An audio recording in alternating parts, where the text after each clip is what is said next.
لە یەکێک لە نامەکانی تۆ بۆ لایەنە سیاسیەکان کە ئینێری لە کۆتایی شوباتی 1970 کە نامەکەی تۆ لە 5/3 ئەگاتە دەست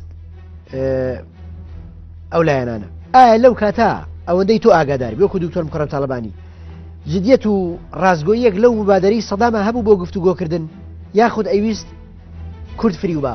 طبعا ئەنفال و ئەوەی کیمیاباران هەڵەبجای کارێک دڕندانە و وحشیانەیە کە من نامەیەکم بۆیان نووسی کە عەرەب و عەجەم یەکتریە کوژن ئێوە بۆ خۆتانە خەنە ناوە کوردستان بۆ کەنە ساحەی شەڕ.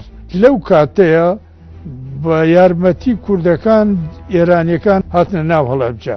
سەدامیشی ئەعتیبارێ کرد هەر کەسێ لەگەڵ جێش ئێرانیە بێت دوژمن عێراق. بە بڕوای تۆ ئەگەر لایەنە کوردیەکان وەڵامێکی ئیجابیان هەبوایە بۆ دانوستان و گفتوگۆ و ڕێکەوتنە نەبوو بە ڕێگر لە بەردەم پرۆسی ئەنفالە؟ احتیمال هەیە و پرۆژەی مەسەلەی ئەنفالە نەبووایە.